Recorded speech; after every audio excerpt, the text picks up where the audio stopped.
Welcome back. Danger zone यानी कि हम इस सेगमेंट में आपको बताते हैं उन स्टॉक्स के बारे में, उन कंपनियों के बारे में जहां पर थोड़ा खतरा हो सकता है अगर आपने निवेश किया है। तो सबसे पहले बात करेंगे ऐसे कुछ शेयर्स की जहां पर नतीजों की वजह से एक नेगेटिव इंपैक्ट पड़ सकता है और वो स्टॉक डेंजर जोन में है। मेरे साथ मेरे सहयोगी संदीप मौजूद है। संदीप बताएं आज कौन सा स्टॉक आपने चुना है? शुक्रिया पल्लवी। आज के लिए जो स्टॉक चुना गया वो है बार्टोनिक्स का। इनफैक्ट एक नहीं कई बीती तिमाहियों से देखे नंबर्स में वीकनेस जारी है। अगर आप 10 तिमाहियों के नंबर्स एनालाइज करें बार्टोनिक्स के तो 9 तिमाहियों में इस कंपनी ने घाटा पोस्ट किया है। 6 तिमाही से अगर आप देखें इस कंपनी में कहीं ना कहीं थोड़ा सा रिवाइवल जरूर देखने को मिला है। जो आय है उसमें जो बढ़त है उसका सिलसिला देखने को मिला है, लेकिन उसके बावजूद देखिए बीती 5 में से 3 तिमाहियों में अगर आप देखें इस कंपनी को ऑपरेटिंग घाटा ही हाथ लगा है। बीती 3 तिमाही से अगर आप देखें जो इस कंपनी की लागत है यानी कि जो रॉ मटेरियल कॉस्ट है उसमें लगातार एक इजाफा देखने को मिल रहा है और कर्ज में जो कमी है वो जरूर आ रही है। एक समय पे डेट इस कंपनी के लिए कंसर्न था, इंटरेस्ट आउटगो काफी ज्यादा था, तो डेट में इस कंपनी ने पे आउट जरूर किया है, लेकिन उसके बावजूद देखिए जो इंटरेस्ट कॉस्ट है उसमें कोई कमी नहीं देखने को मिली है। तो बावजूद इसके कि ये कंपनी अपना जो इंटरेस्ट आउटगो पेमेंट कर रही है, अपने जो डेट है उसे कम कर रही है, लेकिन उसके बावजूद भी जो फाइनेंस कॉस्ट है, जो इंटरेस्ट कॉस्ट है वो कहीं ना कहीं बॉटम लाइन को लगातार डेंट कर रही है। तो एक तरफ इस कंपनी की बिक्री तो बढ़ रही है, लेकिन उसके साथ साथ जो रॉ मटेरियल कॉस्ट है वो एस्केलेट होती जा रही है, जिसकी वजह से ऑपरेटिंग फ्रंट पे इस कंपनी को डेंट लग रहा है और साथ ही साथ इंटरेस्ट आउटगो इस कंपनी का मेंटेन्ड है, बावजूद इसके कि कंपनी अपना जो डेट है उसे पे कर रही है। तो उस लिहाज से एक तो ऊंची लागत और साथ ही साथ जो इंटरेस्ट पेमेंट है वो इस कंपनी का जो मुनाफा है उसको डेंट कर रही है, जिसकी वजह से लगातार अगर आप देखें 10 में से 9 तिमाहियों से ये कंपनी घाटे में है। और इनफैक्ट 2011 के बाद से देखिए इस कंपनी ने कोई भी डिविडेंड का अनाउंसमेंट नहीं किया है। इनफैक्ट अगर आप प्रोमोटर होल्डिंग भी देखें महज 12.5% के आसपास की प्रोमोटर होल्डिंग है, जो कि दर्शाता है कि प्रोमोटर का इस कंपनी के ऊपर किस तरह का भरोसा है। तो उस लिहाज से नंबर्स लगातार कई तिमाहियों से खराब है। अगर आप कोई भी पोजीशन बनाना चाहें तो इस कंपनी के जो फाइनेंशियल्स हैं नंबर्स उसको जरूर एनालाइज कर रहे हैं। अदरवाइज अगर आप देखा जाए फाइनेंशियल पोजीशन ये वॉरेंट नहीं करती है कि आप इस कंपनी में कोई भी पोजीशन लें। जी संदीप, इनफैक्ट राजेश को एक रिएक्शन जैसे संदीप ने एकदम फंडामेंटली काफ़ी एक रीजनिंग दी है यहाँ पे लेकर एक larger concerns on the earnings और एक 3 क्वार्टर से कंपनी एक डाउनवर्ड ट्रेंड दिखाया है अर्निंग्स में। आपको क्या लगता है कि बार्टोनिक्स का ट्रेंड और टेक्निकल पर्सपेक्टिव में क्या सजेस्ट करता है और रिटेल इन्वेस्टर्स को इससे दूर रहने की सलाह देना चाहेंगे आप? देखिए मुझे लगता है मनोज कि एक टाइम था, I still remember in year 2006 and 2008 बार्टोनिक्स जब लिस्ट हुआ बहुत लाइमलाइट में था और बहुत अच्छा बाइंग उसमें होता था। मुझे लगता है कि उसने बहुत डिसअपॉइंट किया है और चूंकि इसने जो लो बनाया वो लो भी ऑलमोस्ट 7-8 रुपीज़ का, it was trading somewhere near 240-250 odd levels, वहाँ से लेकर 7 रुपये। तो मुझे लगता है जैसे एक ऐसे काउंटर से थोड़ा दूरी रही है। टेक्निकली अगर यहाँ पे देखें तो मुझे लगता है कि इसका जो रेजिस्टेंस है वो है रफली 18 के आसपास, यानी यही पकड़ के चलिए 17-18 रुपये के ऊपर इमीडिएटली तो जाएगा नहीं। तो अगर अपने पास है तो डेफिनेटली 17-18 के आसपास यहाँ पे एग्जिट ले लीजिए। It's better to avoid the counter. Alright, इस बीच ल्यूपिन के नंबर्स आ चुके हैं, एक बार नजर डाल लेते हैं। मुनाफा जो है 880 करोड़ रुपए आया है इस क्वार्टर में। अगर कंपेयर करेंगे इस मुनाफे को तो 570 करोड़ से बढ़कर मुनाफा पहली तिमाही में 880 करोड़ रहा है। साथ ही बिक्री की बात करें तो 3081 करोड़ के मुकाबले इस बार जो बिक्री का नंबर आया है वो 4314 करोड़ है, यानी कि दोनों ही फ्रंट पे एक अच्छा रुझान रहा है। और साथ ही अनुमान भी था कि इस बार अनुमान अच्छा ही है ल्यूपिन का और साथ ही ये जो नतीजे हैं अनुमान से बेहतर है। इनफैक्ट एक क्विक रिएक्शन मैं आपका चाहूंगी पंकज, ल्यूपिन के जो नंबर्स हैं उसको देखते हुए अनुमान भी पॉजिटिव था और जो नतीजे आए हैं, जो नंबर्स आए हैं वो भी अनुमान से बेटर लग रहे हैं। हालांकि स्टॉक अब हल्का सा स्लिप हो गया रेड में। आप क्या कहेंगे ल्यूपिन पर? आपका पहला कमेंट इन नंबर्स के बाद। देखो, on face of it number seems to be on expected lines, decent numbers expected भी थे और कंपनी ने बिल्कुल डिसअपॉइंट नहीं किया। उसके अलावा 2-3 टिप्पणी और मैं करना चाहूँगा। मेरा ऐसा मानना है कि डेफिनेटली ज़्यादातर ये जो लार्ज कैप फार्मास्यूटिकल स्टॉक्स हैं ज़्यादातर बॉटम आउट हो गए। जहाँ तक ल्यूपिन की भी बात है 1450-1500 का एक बॉटम बना के हम देख रहे हैं कि it has been slowly and steadily rising. और जो यूएस एफडीए को लेके जो इसके मेजर इश्यूज थे उसमें भी हम देख रहे हैं कि पॉजिटिव कदम उठे हैं। There have been positive kind of news and commentary coming from US FDA, not just with Lupin, rather और भी अगर हम काउंटर्स की बात करें something to do with Sun Pharma, वहाँ भी हम देख रहे हैं कि पॉजिटिव कमेंट्स या एक एक्सपेक्टेड पॉजिटिव न्यूज़ एक्सपेक्टेड हैगी। सो ऑल इन ऑल मेरे को लगता है कि ल्यूपिन के नतीजे एक्सपेक्टेड लाइंस पे हैं, पॉजिटिव हैं। थोड़ी बहुत profit booking because of market condition जिस तरह का हम जवाब आज मार्केट में देख रहे हैं थोड़ी बहुत आ सकती है, बट मेरे को लगता है किसी भी हाल में ये डिपिश नहीं होगी। And I think most of this active pharmaceutical counters में, इट बी बायोकॉन में, इट बी ल्यूपिन में, it be Sun Pharma, I think they have become buy on dips. And मेरे को लगता है कि आने वाले 2-3 तिमाही में ये सारे अच्छे फार्मास्यूटिकल काउंटर्स काफ़ी डिसेंट रिटर्न देने की क्षमता रखते हैं। ऑलराइट, तो फिलहाल फार्मा पैक पे नजर डालें तो सन फार्मा लगभग आज 5 रुपए की कमजोरी देखी जा सकती है। ल्यूपिन नतीजों के बाद गिरावट यहाँ पर बढ़ी है, लगभग 7 रुपए की कमजोरी यहाँ पर भी देखी जा सकती है। ओवरऑल फार्मा पैक आज वीक लग रहा है। सिप्ला, डॉक्टर रेड्डीज यहाँ सब में लाल निशान देखने को मिल रहा है। लेकिन फोकस में आज आरबीआई पॉलिसी रही और जो बड़े स्टेटमेंट्स आए आरबीआई गवर्नर की तरफ से, उस पर भी हमारा फोकस है। इन्हीं पर बातचीत करने के लिए हमारे साथ अदिति नायर जुड़ी हैं, सीनियर इकोनॉमिस्ट इकरार। अदिति, बहुत बहुत स्वागत है कार्यक्रम में आपका। आज आरबीआई गवर्नर ने काफी अहम बातें बोली, इन्फ्लेशन से रिलेटेड, मानसून से रिलेटेड, जीएसटी से रिलेटेड। लेकिन सबसे पहले मैं रेट कट पे आपसे एक रिएक्शन लेना चाहूंगी। आरबीआई गवर्नर ने ये बोला कि पहले जो बैंक थे लिक्विडिटी के इश्यूज बता रहे थे, काफी कुछ रीजंस रहे हैं हमेशा से रेट कट पास ऑन ना होने के। जो ट्रांसमिशन प्रोसेस है उससे वो अभी भी सेटिस्फाइड नहीं, और आज भी उन्होंने यही कहा कि सफिशिएंट स्पेस दिया गया बैंक्स को कि वो रेट कट को पास ऑन करें, इसलिए फर्दर कट्स की बात उन्होंने नहीं की। आपका क्या स्टैंड है इस पे जो गवर्नर ने बोला है रेट कट ट्रांसमिशन को लेकर? देखिए, ओवरऑल जो आज का पॉलिसी में स्टेटस को मेंटेन किया है आरबीआई ने, वो बिल्कुल हमारे एक्सपेक्टेशंस के अलोंग आर एक्सपेक्टेशंस ही आया है। हम आज की पॉलिसी में कोई रेट कट एक्सपेक्ट नहीं कर रहे थे, और उसका मेन रीज़न ये है कि पिछले जो कुछ इन्फ्लेशन की रीडिंग्स आई हैं वो काफ़ी हाई रही हैं, और कम से कम फ्राइडे को आने वाला सीपीआई इन्फ्लेशन का रीडिंग हमें लगता है कि और भी ऊपर की तरफ जाएगा, 5.9 से 6%। जो इन्फ्लेशन टारगेट का जो बैंड है 2 से 6% का, उसके बहुत ही नज़दीक है। तो मेनली हमारे हिसाब में ये रीज़न था कि आज की पॉलिसी में रेट कट नहीं लाया गया, ना कि transmission issues. Transmission issues definitely, जैसे आपने कहा, जो 150 बेसिस पॉइंट्स का कट रेपो रेट में जनवरी 2015 से हुआ है, उसके अगेंस्ट कोई 60 बेसिस पॉइंट्स के करीब ही लेंडिंग रेट्स में ट्रांसमिशन हुआ है। डिपॉजिट रेट्स में of course transmission is almost complete. जो मीडियम हम देख रहे हैं 1 ईयर डिपॉजिट रेट बैंक्स का, उसमें 150 पॉइंट्स की घटौती हो चुकी है जब से रेट कट साइकिल शुरू हुआ था। तो जो मेन इशू ट्रांसमिशन की है वो बैंक्स के लेंडिंग रेट्स की ही है। साथ ही साथ सीपी मार्केट देखें या जीसेक मार्केट देखें, वहाँ पे भी ऑलरेडी ट्रांसमिशन फुल ऑलरेडी हो चुका है।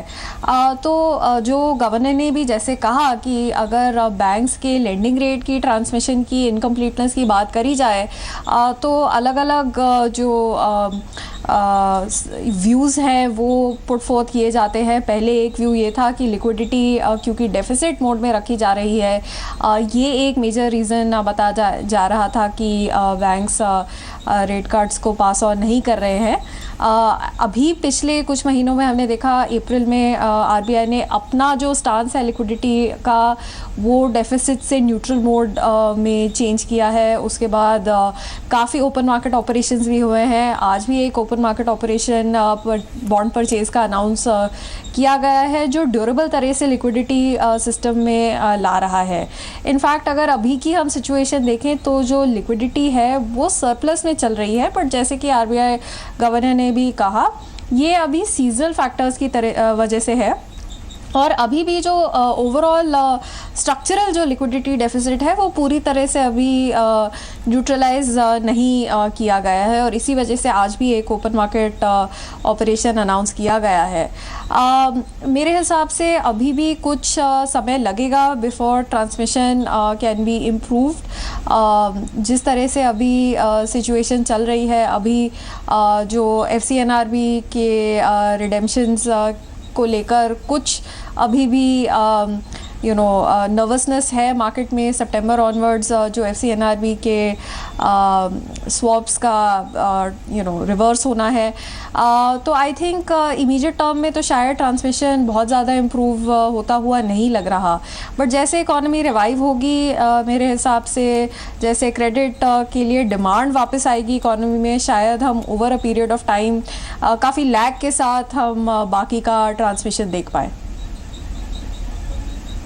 श्योर, बट इनफैक्ट हम आरबीआई पॉलिसी की बात कर रहे हैं। इनफैक्ट डॉक्टर राजन का कार्यकाल आपको कैसे लगा, और यहाँ से लेके उनके एग्जिट के बाद आपको कौन कौन से एक लार्जर कंसर्न्स दिखते हैं? फिर मुझे हाईलाइट फ्यू। देखिए, बहुत ही इंटरेस्टिंग 3 इयर्स रहे हैं। गवर्नर राजन एक बहुत ही टमल्चुअस टाइम में आरबीआई में आए थे जब करेंसी क्राइसिस चल रहा था, और सर्टेनली वहाँ उस समय से लेकर आज तक इंडियन इकोनॉमी की जो मैक्रो इकोनॉमिक वल्नरेबिलिटीज़ हैं वो बहुत हद तक कम हो गई हैं। करेंसी को देखें या इन्फ्लेशन को देखें, इन्फ्लेशन सीपीआई इन्फ्लेशन बहुत हद तक कम हो चुका है। जो 8-9-10% का हम लेवल्स देख रहे थे कुछ साल पहले, उससे कम होके 5, 5.5, 6% का अभी जो सिचुएशन चल रहा है। यहाँ पे मैं एक बात ये कहना चाहूँगी कि सीपीआई इन्फ्लेशन जो है वो बहुत ज़्यादा स्टेबल इंडिकेटर नहीं है। जैसे कि कुछ एडवांस्ड इकोनॉमीज़ में सीपीआई इन्फ्लेशन काफ़ी स्टेडी रहता है। इंडिया में सीपीआई इन्फ्लेशन में काफ़ी हम स्पाइक्स और डिप्स देखते हैं, जो अभी भी चल रहे हैं। पिछले 6 महीने में भी काफ़ी बार ऊपर नीचे सीपीआई इन्फ्लेशन में हमने देखा है, लेकिन जो ओवरऑल ट्रेंड है वो डाउनवर्ड ही है। और आई थिंक ये जो इन्फ्लेशन टारगेटिंग है उसका भी काफ़ी कंट्रीब्यूशन है इन्फ्लेशन को नीचे लाने में।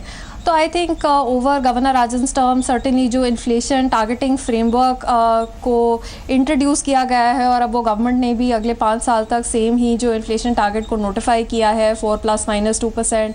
आई थिंक ये from the monetary policy side एक काफ़ी कॉन्टीन्यूटी को बरकरार रखेंगे, और ये from the monetary policy side काफ़ी एक अहम बात रहेगी। अब आगे जाते वक्त नए गवर्नर भी आएंगे, नई मॉनेटरी पॉलिसी कमेटी भी सेटअप होगी जो आगे जाकर पॉलिसी रेट को सेट करेगी। सो इस सिनेरियो में आई थिंक सर्टेनली जो इन्फ्लेशन टारगेट 4 ± 2% का 5 साल तक नोटिफाई हो गया है, वो कॉन्टीन्यूटी को बरकरार रखने में काफ़ी अहम रहेगा। इनफैक्ट अदिति, आपने जैसे इन्फ्लेशन टारगेट की बात की, आरबीआई गवर्नर ने आज की जो स्टेटमेंट था उसमें 5% टारगेट की बात की कि मार्च 2017 तक 5% का जो टारगेट आरबीआई ने पहले तय किया था उस पर बरकरार है, जबकि गवर्नमेंट ने जो टारगेट सेट किया है 5 इयर्स के लिए दैट इज 4%। तो आपको लगता है are they on the same page, या कोई मिसमैच आपको लग रहा है इन्फ्लेशन टारगेट्स को लेकर? नहीं, कोई भी मिसमैच नहीं है, बिकॉज मीडियम टर्म टारगेट जो आरबीआई ने सेट किया है 5% का, इस साल का मार्च 2016 का मीडियम टर्म टारगेट पहले 6% था, उसके बाद मार्च 2017 का 5% है, और ये बैंड के विदिन ही है। जो band doctor Urjit Patel committee ने पहले सजेस्ट किया था, और जो ओरिजिनल जो agreement on monetary policy framework था उसमें आरबीआई और गवर्नमेंट ऑफ इंडिया ने अग्री किया था, वो 4 ± 2% है। सो 4% के अराउंड 2% का बैंड, और जो मार्च 2017 का टारगेट है वो बिल्कुल उस बैंड के अंदर ही है। तो कोई मिसमैच नहीं है इस सिचुएशन में, and I think it's very commendable कि 5 साल तक जो 4 ± 2% का टारगेट है वो नोटिफाई हो गया है। Sure, but in fact going forward the next RBI policy is in October 4th, then December 6th, but यहाँ पे अभी एक नए गवर्नर आएंगे और यहाँ पे लेके मॉनेटरी पॉलिसी कमिटी जो है उसका फॉर्मेशन होगा। How do you see the trajectory going forward, और कौन कौन से एस्पेक्ट्स है जिस पे फोकस रहेगा? देखिए, अभी जो हमें सिचुएशन दिख रही है, मॉनसून एक्सपेक्टेशन से थोड़ा बेहतर ही प्रोग्रेस हुआ है सो फार। खरीफ सोइंग में भी बहुत अच्छा प्रोग्रेस है, पर्टिकुलरली ऐसे आइटम्स में जैसे दालें, जहां अभी इन्फ्लेशन बहुत ही हाई है। वेजिटेबल प्राइसेस में भी थोड़ी कटौती हुई है पिछले कुछ हफ्तों में। सो थोड़ा अगस्त ऑनवर्ड्स हमें लग रहा है कि जो सीपीआई इन्फ्लेशन है वो डिप करेगी, और थोड़ा अभी के जो हम एक्सपेक्ट कर रहे हैं अगला प्रिंट 5.9% के आसपास आएगा, उससे काफ़ी डिप का एक्सपेक्टेशन है अगस्त ऑनवर्ड्स। तो जो अभी ये जो इन्फ्लेशन टारगेट अनचेंज्ड नोटिफाई हो गया है, इस कॉन्टेक्स्ट में हमें ये लगता है कि अभी 25 बेसिस पॉइंट्स और का रेट कार्ट 2016 में होने के काफ़ी अच्छे चांसेस हैं, regardless of the composition of the monetary policy committee. Alright, शुक्रिया आदित्य, कीमती समय दिया आपने सीबीएस को और बातचीत की आरबीआई की पॉलिसी पर और आगे को लेकर जो भी उनका स्टैंड है। फिलहाल स्किपर पर नजर डाल लेते हैं। नंबर्स आए हैं स्किपर लिमिटेड के और Q1 में जो मुनाफा है वो 37% का जंप इसमें देखने को मिला है। लगभग मुनाफा Q1 में 13 करोड़ रुपए के आसपास रहा है। इनफैक्ट स्टॉक की बात करें तो आज हल्की गिरावट इसमें जरूर देखी जा सकती है। 160 रुपए के लेवल पर फिलहाल स्किपर लिमिटेड कारोबार करते हुए कंपनी ने पिछले क्वार्टर में 10 करोड़ का मुनाफा पोस्ट किया था और इसके मुकाबले इस बार एक सब्सटेंशियल जंप यानी कि कह सकते हैं कि डबल फोल्ड जंप इस क्वार्टर में प्रॉफिट में देखने को मिला है। जहां तक कंपनी के अब आय की बात है तो वहां पर भी बढ़त देखने को मिली है। 282 करोड़ इस बार जो कंपनी की इनकम रही है, टोटल इनकम इस क्वार्टर में। इनफैक्ट पैट में 10 करोड़ से मुनाफा बढ़ के 13.5 करोड़ रुपए रहा है और जहां तक कंपनी की एबिटा का सवाल है यहाँ पर भी 19% से ज़्यादा का इजाफा देखने को मिला है। इसके नतीजों पर बात करने के लिए हमारे साथ जुड़े कंपनी के डायरेक्टर मिस्टर शरण बंसल। तो स्वागत है कार्यक्रम में आपका। सबसे पहले तो जानना चाहेंगे जो ये जंप नेट प्रॉफिट में देखने को मिला है, मेन कारण क्या रहे, ग्रोथ ड्राइवर्स क्या रहे इस क्वार्टर में आपके? नमस्कार। जैसा कि हम लोगों ने पिछले कुछ क्वार्टर से हम बोलते आ रहे हैं, कंपनी की काफ़ी कंसिस्टेंट परफॉर्मेंस रही है पिछले 2 फाइनेंशियल ईयर से एंड कंपनी की order book position is very good currently. तो ऑर्डर बुक की पोजीशन की वजह से हमारे पास में बहुत क्लियर रेवेन्यू विजिबिलिटी है कि हम हर साल 15 से 20% का रेवेन्यू में ग्रोथ एक्सपेक्ट कर सकते हैं। तो जो अभी जो नंबर्स आए हैं they are very much in line with that expectation only. ऐसा हमने देखा, आपने बताया कि 20% का टॉप लाइन में ग्रोथ कंपनी ने अचीव किया है एंड 37% का बॉटम लाइन पैट में हमने ग्रोथ अचीव की है। तो ये हम एक्सपेक्ट कर सकते हैं कि अभी भी जो कंपनी की जो ऑर्डर बुक है वो करीब करीब 2 साल के लिए हमारे पास में कंफर्टेबल ऑर्डर्स हैं। तो अगले 2 साल तक हम लोग कंफर्टेबली यही नंबर्स एक्सपेक्ट कर सकते हैं। श्योर शरण, जैसे आपने बताया कि लार्जली आपका जो ऑर्डर बुक है, if you just put a number two that and secondly कौन कौन से ज्योग्राफीज है जहां से लेके आप ग्रोथ पिकअप होते हुए देख रहे हैं, if you can just highlight some. फिलहाल कंपनी की ऑर्डर बुक 2400 करोड़ पे है एंड जिसमें से 25% एक्सपोर्ट मार्केट्स में आती है। एक्सपोर्ट मार्केट्स में कंपनी के पास साउथ अमेरिका से ऑर्डर्स हैं। रिसेंटली हम लोगों ने अफ्रीका में अच्छे ऑर्डर्स बैक किए हैं, नॉर्थ अफ्रीका, इजिप्ट में और कॉन्गो, घाना, कैमरून, इन सब कीनिया में भी अच्छे ऑर्डर्स आए हैं कंपनी के पास। तो इन सब ज्योग्राफीज में कंपनी को अच्छे ऑर्डर मिले हैं। आगे आते टाइम में हम एक्सपोर्ट मार्केट्स में, एशियान मार्केट्स में अच्छी ग्रोथ देख रहे हैं। मलेशिया, इंडोनेशिया, फिलीपींस, इन सब मार्केट्स में कंपनी एक्सपेक्ट कर रही है कि कुछ अच्छे ऑर्डर्स फ्यूचर में आने चाहिए। डोमेस्टिक मार्केट जिनमें जो अराउंड 75% हमारे ऑर्डर बुक का है, उनमें हमने देख रहे हैं कि स्टेट्स इलेक्ट्रिसिटी बोर्ड्स की तरफ से अच्छी डिमांड आ रही है। So may be because of success of Uday scheme we find that state electricity boards are also now investing good amounts of money in transmission and distribution infrastructure. तो हम expect कर सकते हैं कि आगे आने वाले टाइम में स्टेट इलेक्ट्रिसिटी बोर्ड से भी और अच्छे ऑर्डर आने की उम्मीद है। राइट, आपने जैसे जिक्र भी किया शरण कि कहाँ से बड़े ऑर्डर्स आप एक्सपेक्ट कर रहे हैं, कोई टारगेट आपने सेट किया है नेक्स्ट क्वार्टर कितना बेटर रह सकता है इस क्वार्टर से? देखिए, हम जैसे मैंने बताया कि कंपनी का फोकस बॉटम लाइन प्रोटेक्शन पे है। हम ऑलरेडी ऑर्डर बुक को लेके काफ़ी कंफर्टेबल हैं। इंडस्ट्री एवरेज अगर आप देखें तो order book to sales ratio around 1.2-1.3 के रेंज में रहता है। स्किपर का order book to sales ratio is almost at 2x। हमारे लास्ट ईयर इंजीनियरिंग प्रोडक्ट्स का रेवेन्यू था तकरीबन 1200 करोड़ और 2400 करोड़ के हमारे पास में ऑर्डर हैं फिलहाल। तो हमने ऑर्डर बुक में और बढ़ोतरी करने की ज़्यादा कोई प्रेशर रिक्वायरमेंट नहीं है। कंपनी का फोकस है कि जो भी ऑर्डर्स आए वो कंपनी के मार्जिन प्रोटेक्शन करते हुए आए।